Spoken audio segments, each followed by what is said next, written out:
Imagine receiving a gift from an enemy, a gesture of peace in a time of war. It looks warm, it feels soft, it is exactly what you need to survive the freezing winter. You take it with gratitude, you wrap it around your children to keep them safe. But you don't know that the gift is alive. You don't know that woven into the fabric is an invisible monster, a microscopic killer that has destroyed civilizations.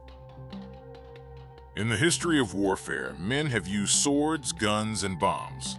But in 1763, under the guise of a gentleman's handshake, the British Empire used something far more sinister. This is the story of the most deadly gift in history. To understand how a civilized army could stoop so low, we have to go back to the aftermath of the French and Indian War. The British had won. They controlled North America, but they were arrogant. The French had treated the native tribes as partners, trading with them, intermarrying, giving gifts.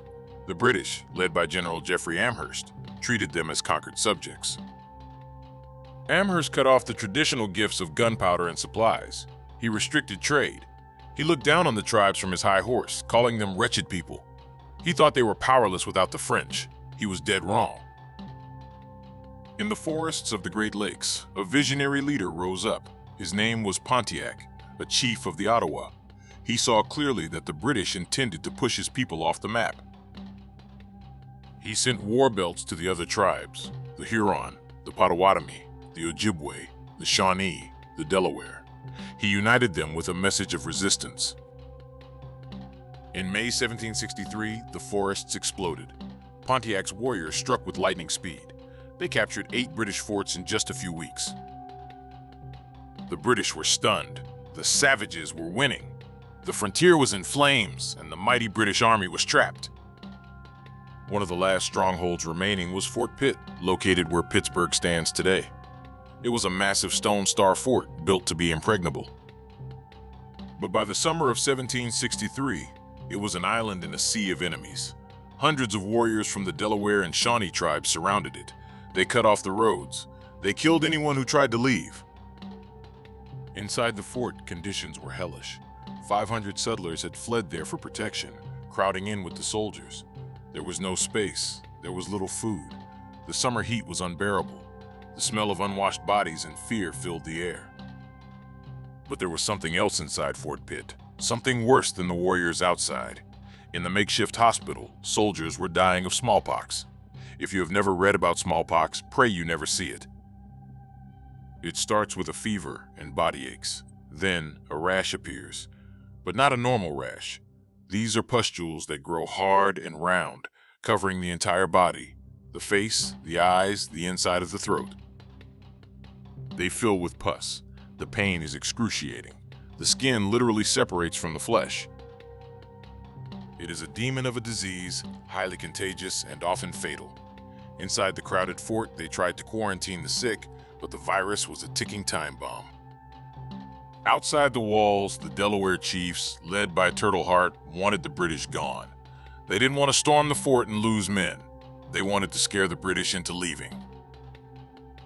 On June 24th, Turtle Heart approached the fort for a parley. He spoke to Captain Simeon Equier, a Swiss mercenary in charge of the defense. Turtle Heart warned them, "A great army is coming. You cannot hold out. You must leave now while you can, or you will all die." It was a bluff, partly, but a terrifying one. The British refused to leave. They knew if they marched out into the open, they would be vulnerable. But Captain Equier and a local trader named William Trent had a plan that required no gunpowder. During the meeting, they acted friendly. They told the chiefs they would not surrender, but they wanted to part as friends. As a sign of their esteem, they offered the chiefs some provisions: bread, liquor, and 2 blankets and a silk handkerchief. These items weren't taken from the storehouse. They were taken directly from the smallpox hospital. They were wrapped up carefully, sealing the virus inside the fibers. This isn't a conspiracy theory, this isn't a legend. We know this happened because William Trent, the trader, wrote it down in his ledger. The entry is cold and businesslike. He wrote, "Out of our regard to them, we gave them 2 blankets and a handkerchief out of the smallpox hospital. I hope it will have the desired effect."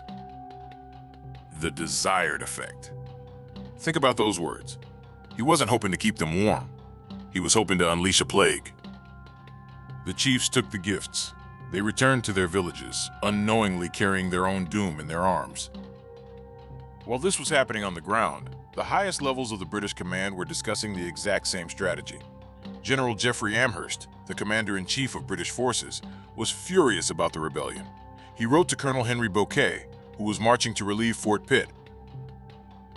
In a letter dated July, Amherst wrote a sentence that has damned him for history. Could it not be contrived to send the smallpox among those disaffected tribes of Indians? We must, on this occasion, use every stratagem in our power to reduce them. Colonel Bouquet, a sophisticated military man, didn't recoil in horror. He didn't say, "That is a war crime." He wrote back, "I will try to inoculate the Indians by means of blankets that may fall in their hands, taking care, however, not to get the disease myself." Amherst replied approvingly, "You will do well to try to inoculate the Indians by means of blankets, as well as to try every other method that can serve to extirpate this execrable race." Extirpate. That means to root out and destroy completely. It was a call for genocide, plain and simple. The timing of the letters and the actual distribution at Fort Pitt suggests that the officers on the ground acted before they even got Amherst's orders. Great minds think alike, or in this case, cruel minds. The effect was devastating. While we can't be 100% sure if the outbreak that followed was solely from those specific blankets, since the virus was already in the region, the intent was clear. In the weeks and months that followed, smallpox ripped through the Ohio Valley tribes like a wildfire. Entire villages fell silent. Warriors who could fight off a bear or a regiment of soldiers were reduced to helpless, agonizing lumps of flesh. Mothers watched their babies die in their arms, covered in sores. The structure of tribal society collapsed. There was no one left to hunt, no one left to harvest the corn, no one left to bury the dead. The psychological terror was absolute. They didn't understand the germ theory. To them, it seemed like the Great Spirit had abandoned them, or that the white man's magic was too powerful to fight. The siege of Fort Pitt was eventually broken, not just by soldiers, but by the invisible army of disease. The rebellion lost its momentum.